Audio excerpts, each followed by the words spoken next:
Welcome back to pharma.com. Today, in this video, we are going to talk about the schedules, which is a little topic from pharmaceutical jurisprudence.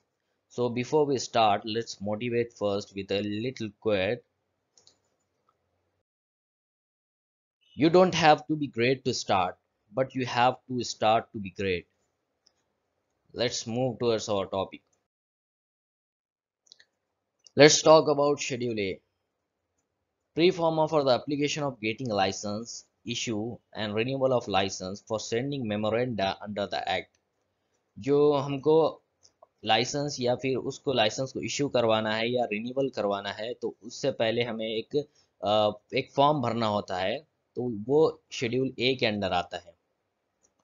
Schedule B, fee for analysis of drug or cosmetic that have to be paid to the central drug laboratory or government laboratories। जो हम drug और cosmetic जो देते हैं central drug laboratory और government laboratory को for the testing और analysis, उसके लिए हमें एक फ़ी पे करनी होती है, वो शेड्यूल बी के अंडर आती है।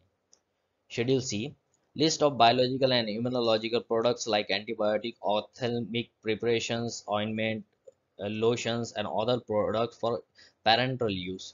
जो biological and immunological products होते हैं लाइक एंटीबायोटिक, ऑप्थेल्मिक प्रिपरेशन और जो पेरेंटल यूज लाइक इंजेक्शन, सेरा, वैक्सीन और पेनिसिलिन जो होते हैं तो वो शेड्यूल सी के अंडर आते हैं। C1, list of other special products like alkaloid, hormone, vitamin, antibiotic for oral use। जो oral use के लिए vitamins, antibiotic, hormone, alkaloids जो होते हैं तो वो शेड्यूल सी के अंडर आते हैं। Schedule D, exemptions that have been granted to drugs and importers of drug। जो ड्रग्स जो होते हैं जो हमारी कंट्री के अंदर आते हैं तो वो ड्रग्स को और इम्पोर्टर ऑफ जो ड्रग होते हैं तो उनके लिए छूट होती है इसके अंदर, वो शेड्यूल डी के अंदर आएंगे। E, list of poisons for which labelling and other requirements were to be compiled. इसके अंदर जो पॉइजन्स की लिस्ट होती है तो ये शेड्यूल ई के अंदर आएंगे। E1, list of poisonous substance under Ayurveda, सिद्धा, यूनानी सिस्टम ऑफ मेडिसिन। आयुर्वेदा, सिद्धा और यूनानी सिस्टम ऑफ मेडिसिन के अंदर जो भी पॉइजनस सब्सटेंस की लिस्ट होती है तो वो शेड्यूल E1 के अंदर आते हैं। Schedule F, manufacturing, testing and labelling of biological product for human use like sera, vaccine and blood banks. जो ब्लड बैंक, वैक्सीन, सेरा होते हैं जो बायोलॉजिकल प्रोडक्ट्स होते हैं फॉर ह्यूमन यूज़ के लिए तो उसकी मैन्युफैक्चरिंग, टेस्टिंग और लेबलिंग ये शेड्यूल एफ के अंडर आती है। F1, manufacturing, testing and labelling of veterinary biological. जो वेटरनरी प्रोडक्ट्स होते हैं फॉर एनिमल यूज़ तो उसकी मैन्युफैक्चरिंग, टेस्टिंग और लेबलिंग F1 के अंदर आती है। F2, standard for surgical dressing. जो सर्जरिकल ड्रेसिंग्स होती है तो वो शेड्यूल F2 के अंदर आती है। F3, standard for umbilical tapes. जो एम्बेलिकल टेप्स होते हैं तो वो F3 के अंदर आते हैं।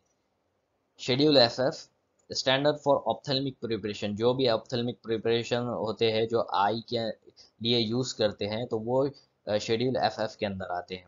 अब बात करते हैं जी, शेड्यूल जी के बारे में। List of substance that are required to be used under only medical supervision and which are to be labeled accordingly।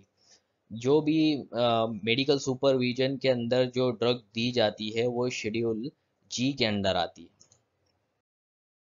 अब देखते हैं शेड्यूल एच के बारे में। List of prescribe drug. जो डॉक्टर प्रिस्क्राइब करता है तो वही हम लोग ड्रग ले सकते हैं और वो शेड्यूल एच के अंदर अंदर आती है। शेड्यूल एच ड्रग बोलते हैं। Schedule J, list of disease और ailment which a drug may not be purport to prevent or cure like cancer, AIDS, ETC. तो वो जो एड्स और कैंसर होते हैं तो इसका प्रॉपर ट्रीटमेंट नहीं है तो जो डिजीज़ का जो क्योर नहीं हो सकती, जो प्रिवेंट नहीं हो सकती तो वो डिजीज़ जो है तो शेड्यूल जे के अंदर आती है। अब बात करते हैं के, list of drug that accepted from certain provision regarding manufacture. कुछ प्रोविजन के थ्रू ड्रग को मैन्युफैक्चरिंग करने की छूट दी होती है। अब बात करते हैं शेड्यूल एम के बारे में। Requirement of good manufacturing premises, factories, premises, plants and equipments. जो भी गुड मैन्युफैक्चरिंग प्रीमाइसेस, जो जगह लगती है फैक्ट्री को या फिर प्लांट्स जो रहते हैं बड़े बड़े, और इक्विपमेंट्स होते हैं, तो उसकी जगह के लिए शेड्यूल एम जो है तो वो इसके अंदर आएंगे, शेड्यूल एम के अंदर आएंगे। M1, requirement of factory premises for manufacturing of homeopathic preparation. जो होम्योपैथिक प्रिपरेशन हम जो बनाते हैं, तो उसके फैक्ट्री के प्रेमाइसेस और उसके मैन्युफैक्चरिंग के लिए जो रिक्वायरमेंट्स होती है, तो वो शेड्यूल M1 के अंदर आएंगे। Requirement of factory premises for manufacturing of cosmetics. जो कॉस्मेटिक्स हम लोग बनाते हैं, तो उसके मैन्युफैक्चरिंग के लिए जो फैक्ट्री प्रोमाइसेस लगता है, तो वो शेड्यूल M2 के अंदर आएगा। M3, requirement of factory premises for manufacturing of medical devices. जो मेडिकल डिवाइसेस मैन्युफैक्चरिंग करते हैं, तो उसके फैक्ट्री प्रोमाइसेस की जो रिक्वायरमेंट होती है, तो वो शेड्यूल M3 के अंदर आएगा। अब बात करते हैं N, list of minimum equipments for efficient running of pharmacy. जो कम से कम जो इक्विपमेंट्स लगते हैं एक फार्मेसी चलाने के लिए, तो वो शेड्यूल N के अंदर आएंगे। अब बात करते हैं O के बारे में। Standard for disinfectant fluids. जो डिसइंफेक्टेंट फ्लूइड्स जो होते हैं, तो वो शेड्यूल ओ के अंदर आएगी। P, life period of drugs. जो ड्रग्स के लाइफ पीरियड्स होते हैं, तो वो शेड्यूल पी के अंदर अंडर आएंगे। P1, pack size of drugs. जो ड्रग के पैक साइज होते हैं, तो वो जो है तो P1 के अंदर आएंगे। क्यू, पार्ट वन और पार्ट टू में दो टाइप में मतलब डिवाइड है ये। List of dyes, colours and pigments permitted in cosmetic and soaps. जो डाइज, कलर्स और पिगमेंट्स जो होते हैं कॉस्मेटिक के अंदर, तो वो सब है ना पार्ट वन के अंदर आएगी। और पार्ट टू में देखेंगे list of colour permitted in soaps. ये सिर्फ सोप्स के अंदर जो कलर हम लोग यूज़ करते हैं, तो वो आएंगे। और जो ऊपर वाला है पार्ट वन जो है, तो डाइस, जो कलर्स जो भी है, तो वो हम कॉस्मेटिक प्लस सोप्स के अंदर जो यूज़ करेंगे, तो वो पार्ट वन में आएंगे।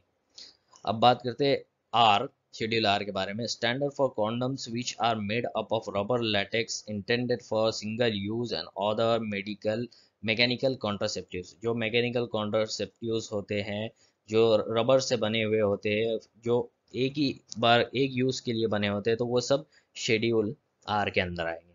R1, standard for medical devices. ये मेडिकल जो डिवाइसेस होते हैं पूरे, तो वो R1 के अंडर आते हैं। S, standard for cosmetics. जो कॉस्मेटिक्स जो होते हैं, तो वो शेड्यूल एस के अंदर आएंगे। अब बात करते हैं शेड्यूल टी के बारे में। Requirement of factory premises and hygienic condition for Ayurvedic and Unani drugs. जो यूनानी ड्रग्स और आयुर्वेदिक ड्रग्स होते हैं, तो उसके हाइजीन कंडीशन और उसके फैक्ट्री प्रोमाइसेस की जो ज़रूरत होती है, तो वो शेड्यूल टी के अंदर आएंगे। अब बात करते हैं U, particular to be shown in manufacturing raw material and analytical records of drug. जो मैन्युफैक्चरिंग होती है, उसके एनालिटिकल रिकॉर्ड्स ड्रग के जो होते हैं, उसके रॉ मटेरियल होते हैं, तो वो सब शेड्यूल यू के अंदर आते हैं। अब ये सेम है U1 का भी, particularly to be shown in manufacturing raw material and analytical records of cosmetic. ये सिर्फ ड्रग के लिए होता है यू, और U1 जो होता है, तो वो कॉस्मेटिक के लिए होता है। वी, स्टैंडर्ड फॉर पेटेंट और प्रोप्रिएटरी मेडिसिन। जो मेडिसिन पेटेंट होते हैं, जिसका पेटेंट लिया जाता है, तो वो शेड्यूल बी के अंदर आती है। W, drugs marketed under generic names only. जो जेनेरिक नेम्स के अंदर होती है ड्रग, जो जेनेरिक मेडिसिन होती है, वो शेड्यूल डब्ल्यू के अंदर आती है। X, names of narcotic and psychotropic for which special control measures have been laid down. जो नार्कोटिक जो होती है जिससे नशा चढ़ता है, और फिजियोट्रॉपिक जो ड्रग्स होती है, वो शेड्यूल एक्स के अंदर आती है। Y, requirements and guidelines on clinical trials for import and manufacturing of new drugs। जो क्लिनिकल ट्रायल्स जो होते हैं, जो एक्सपेरिमेंट करते हैं, तो उसके मैन्युफैक्चरिंग के लिए, उसके इंपोर्ट के लिए जो भी रिक्वायरमेंट और गाइडलाइंस होते हैं, वो शेड्यूल वाई के अंदर आते हैं। तो आज के वीडियो में बस इतना ही। Thank you for watching.